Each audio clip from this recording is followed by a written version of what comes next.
Assalamualaikum warahmatullahi wabarakatuh. Perkenalkan kami dari kelompok 2 kelas 2M. Kami ingin mempresentasikan hasil diskusi kelompok kami mengenai sifat melawan hukum dan kausalitas.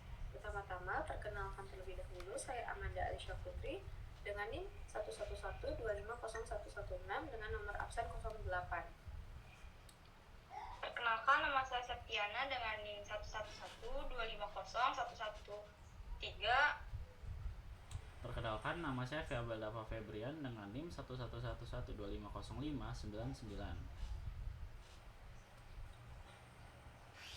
Materi yang akan kami bahas yaitu sifat melawan hukum dan kausalitas. Yang pertama ada sifat melawan hukum atau wederrechtlichkeit, yang dimana pengertiannya adalah suatu perbuatan itu dikatakan bersifat melawan hukum apabila perbuatan itu masuk ke dalam rumusan delik sebagaimana telah dirumuskan dalam undang-undang. Akan tetapi perbuatan yang memenuhi rumusan delik itu tidak senantiasa bersifat melawan hukum, sebab mungkin ada hal-hal yang menghilangkan sifat melawan hukumnya perbuatan melawan hukumnya perbuatan tersebut, yang dimana artinya walaupun seseorang melakukan suatu tindakan itu baru dianggap pidana kalau pertama melanggar aturan hukum dan tidak ada alasan pembenarannya.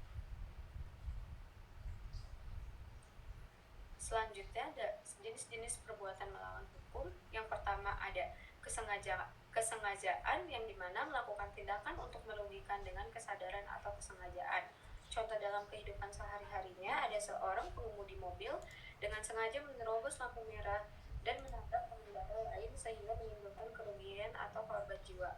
Yang kedua ada kelalaian atau kealpaan, yang dimana tindakan sungguh yang menyebabkan kerugian.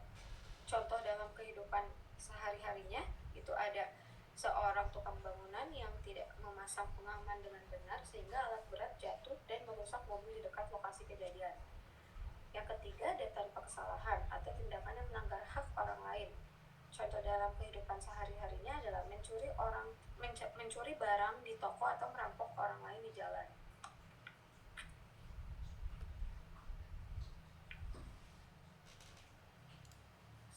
Sifat melawan hukum sendiri ada sifat melawan hukum umum, yaitu syarat umum agar suatu perbuatan dapat dipidana jika terpenuhi unsur delik dan pelaku dapat dicela.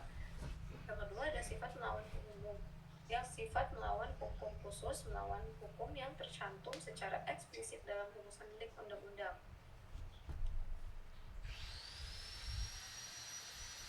Sifat melawan hukum sendiri terbagi menjadi dua, yaitu sifat hukum formil, di mana suatu perbuatan itu bersifat melawan hukum apabila perbuatan itu diancam pidana dan dirumuskan sebagai suatu delik dalam undang-undangnya.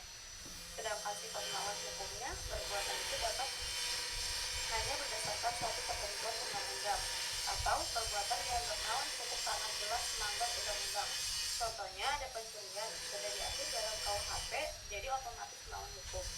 Yang kedua ada sifat melawan hukum material, yaitu suatu perbuatan itu melawan hukum atau tidak hanya yang terdapat dalam undang-undang saja, tetapi harus juga melihat berlakunya asas-asas hukum yang tidak tertulis atau melawan hukum, yaitu perbuatan dianggap melawan hukum karena bertentangan dengan rasa keadilan atau norma masyarakat walaupun tidak tertulis di dalam eksplisit. Contohnya perbuatan yang merugikan orang lain tapi belum diatur secara rinci oleh undang-undang. Materi selanjutnya akan disampaikan oleh rekan saya yaitu Fiabel. Dipersilakan. Baik, terima kasih moderator. Nah, selanjutnya adalah ajaran kausalitas. Jadi, ajaran kausalitas dalam hukum pidana adalah konsep yang digunakan untuk menentukan hubungan sebab akibat ataupun disebut causal verbal antara suatu perbuatan pelaku dan akibat yang terjadi, misalnya seperti kematian, kerugian, ataupun luka-luka yang disebabkan. Terus mengapa ajaran kausalitas penting dalam hukum pidana ini? Seseorang tidak cukup hanya melakukan perbuatan, tetapi harus terbukti bahwa perbuatannya menyebabkan akibat tertentu. Ini penting, terutama dalam delik yang mensyaratkan akibat, misalnya pembunuhan ataupun penganiayaan. Oke, selanjutnya adalah teori utama dalam ajaran kausalitas. Jadi, teori ini terbagi menjadi 5. Yang pertama yaitu adalah teori conditio sine qua non ataupun teori syarat, yaitu adalah teori yang dikemukakan oleh Von Bury. Intinya semua kondisi yang berkontribusi terhadap akibat dianggap sebagai sebab. Semua perbuatan yang menjadi syarat terjadi suatu akibat dianggap sebagai sebab. Ciri-cirinya sangat luas, bisa melibatkan banyak orang sebagai penyebabnya.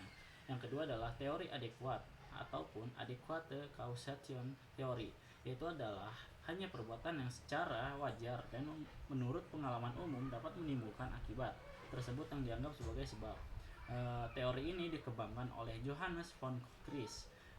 Hanya perbuatan yang secara wajar dapat menimbulkan akibat yang dianggap sebagai sebab. Ciri-ciri utamanya itu adalah menyaring sebab-sebab yang terlalu jauh.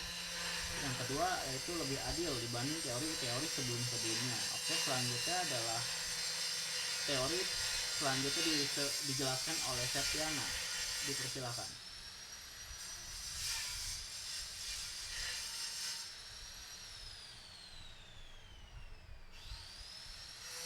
Maaf, sorry, mic-nya belum nyala. Tapi mohon maaf, Anda masih off mic.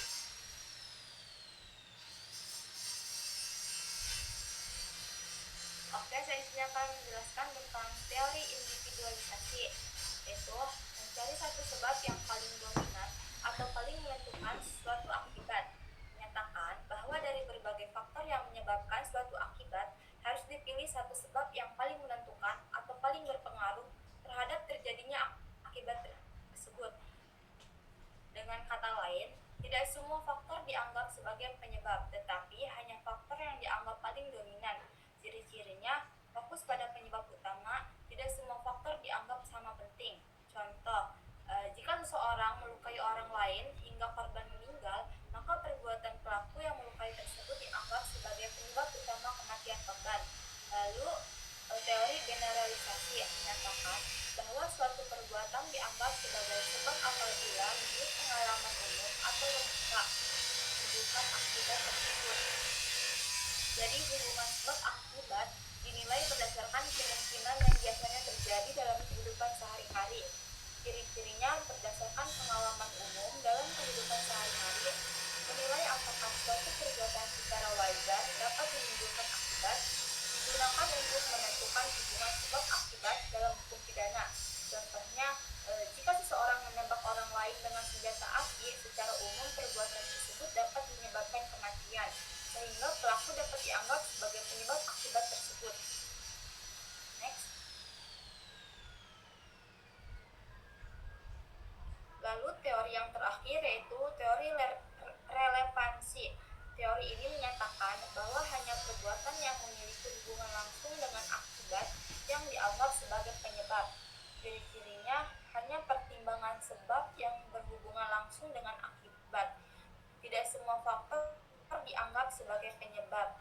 Digunakan untuk membatasi pertanggungjawaban pidana agar tidak terlalu luas.